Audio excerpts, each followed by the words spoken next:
What's one big mistake you've made that you learned a valuable lesson from? I believed people and lost varying thousands of dollars. You know, they have that axiom, when you're young, you're dumb, and it really fits the bill. I would have said stay the fucking school. I gave up something I loved, and I don't think anybody should ever do that. Have you ever wondered what life advice some of the oldest yet wisest people in the world would give you? Well, in this video, I interviewed people in their 60s, 70s, and 80s, discussing their biggest regrets, greatest lessons, and advice for the younger generation. Because if we can learn from people older than us to avoid the same mistakes they've already made, then we can live much more fulfilling lives. And after watching this video, I guarantee you'll leave with at least one great takeaway. So let's get into it. How old are you? 77. How does it feel to be 77? I'm proud of being 77 when people say to me how old you are. I don't shy away from telling them because I'm not blind. I know I look good for 77. I have my wrinkles, but I exercise. I'm happy. I don't have bitterness in my heart. I try to be kind. I feel like I'm 37. If you don't look in a mirror in your mind, you still think you're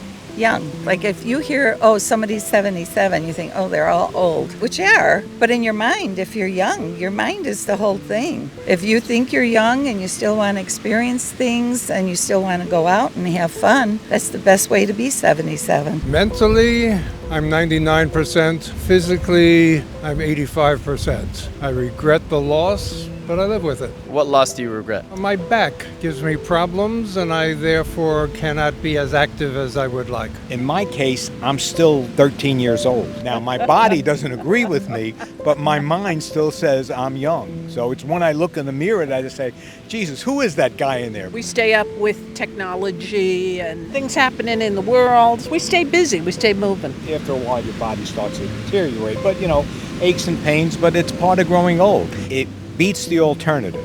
Having some aches and pains are fine. The alternative is not to have aches and pains and not to be here. I wake up, I feel great, and then I look in the mirror and wonder who the old man is looking back at me. The same. In my head, I'm like 35, and then I look in the mirror, I'm like, who is that? As a matter of fact, when I was probably your age, I thought that 69 would be ancient because I looked at my grandparents and they were ancient when they were 60. There's definitely a much bigger difference. I mean, I still play sports. I'm still going to the gym. I'm definitely not at the same pace I used to, but I have no problems. As long as it stays this way, knock on wood, I'll be happy. What is something you thought was really important when you were younger, but as you got older, you realized it wasn't that important? Material things. When you're younger, you have to get whatever's in fashion. You have to get the right clothes. Everything has to be what all your girlfriends are doing and so on and so forth.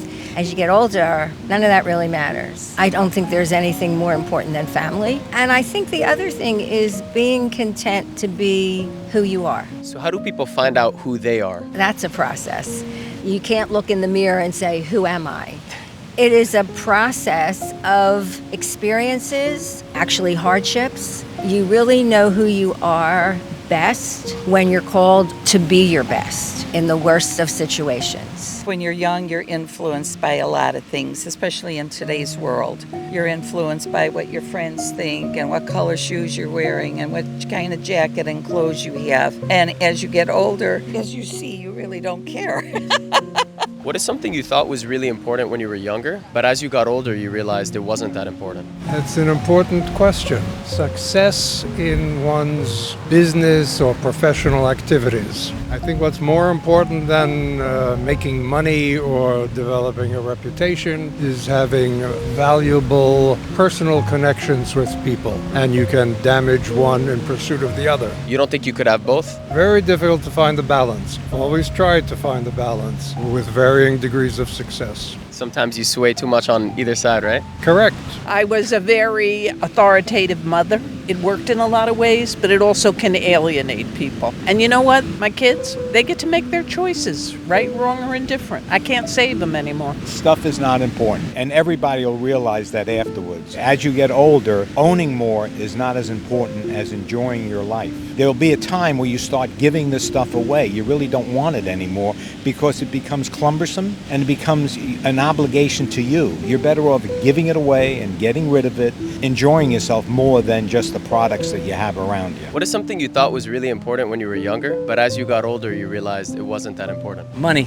When I was younger, that's all I wanted. Got out of college, wanted to just make money. And it didn't matter who I stepped on, who I was with, or whatever else. Now I realized, and I've imparted that to my children, that it's the relationships, because money comes and goes and you can learn to live on anything. You just got to learn to be happy. I concur 100%. As long as you know you can live within the means, it's more important to be happy in whatever it is you do in life. I don't care if it's traveling the world with a backpack or it's attending Oscar parties and Emmy parties and whatever it is that makes you happy. Just follow your dream and don't follow anybody else's dream. What's one big mistake you've made that you learned a valuable lesson from? I have a cousin. We are on completely different spectrums of a lot of political issues, and I gave my opinion on something. She was furious with me, and our relationship suffered from it for a period of time. And we came together and agreed that we would never,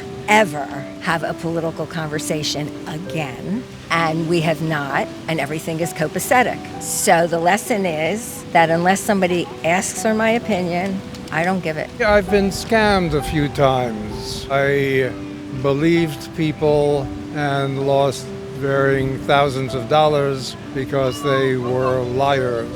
Could you share more about that experience, a little bit more of the story, so I understand what happened there? Well, there were investments that I was advised were very, very likely to succeed that were not. And then there were simple scams where I was offered stuff that were supposedly high quality at unbelievably low prices, and they were not what they were presented as. So more skepticism would have been better. My first marriage. You have to have compatibility, and economically, it's probably not even a good choice to be married anymore. We've experienced a lot of people that the husbands tend to lose half of what they've accumulated in life, which is unfortunate and unfair. I would have to agree. My first marriage was it was a problem from the beginning. You know, they have that axiom, when you're young, you're dumb, and it really fits the bill. You cannot get married to someone that's not your partner. If that person's not your partner and is not contributing to the marriage, whether it's a husband and or a wife, it's not going to work. You can't have everything your way.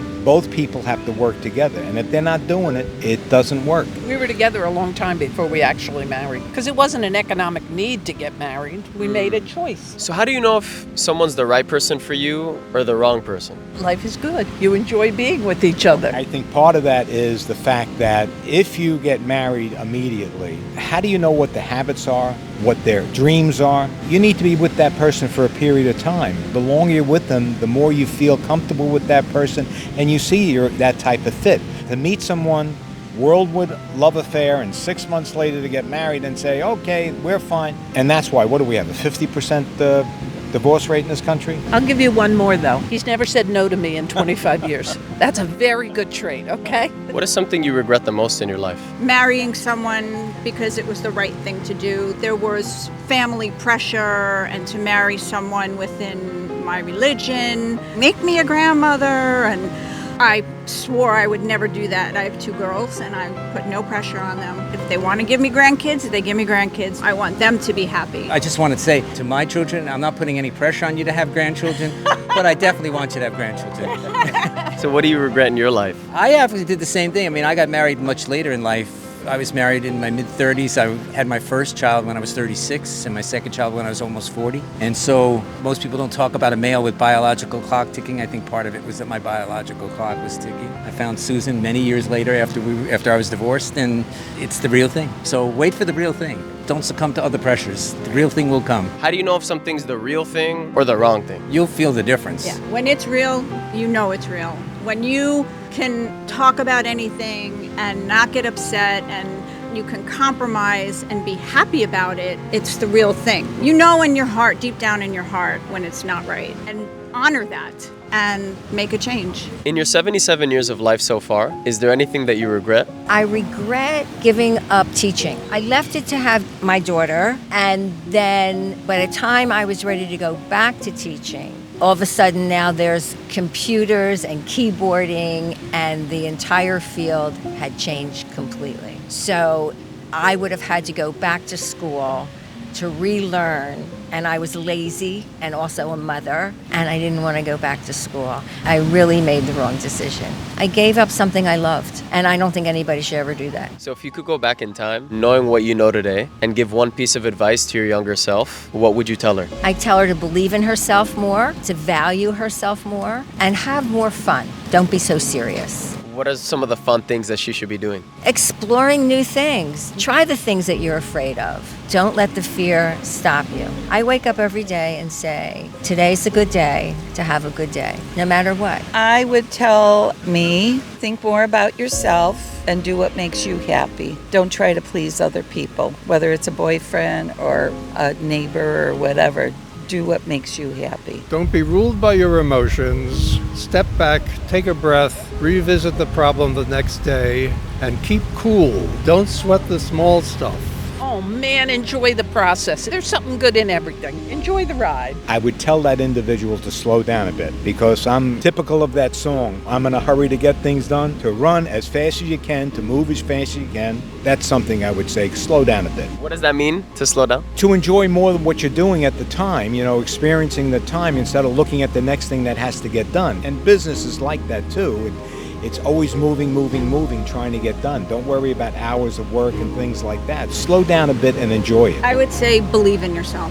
Whatever it is, you can do it, and it's okay to make mistakes. Just learn from them, but really believe in yourself. I would have said stay to fucking school. Get that education and expand your horizons that way. Again, money was my main issue, my main concern, and if you work hard and you've got a little bit of a brain, you will always be able to make enough to live on. There's always going to be someone who has more, but you can't judge if they're happy or not.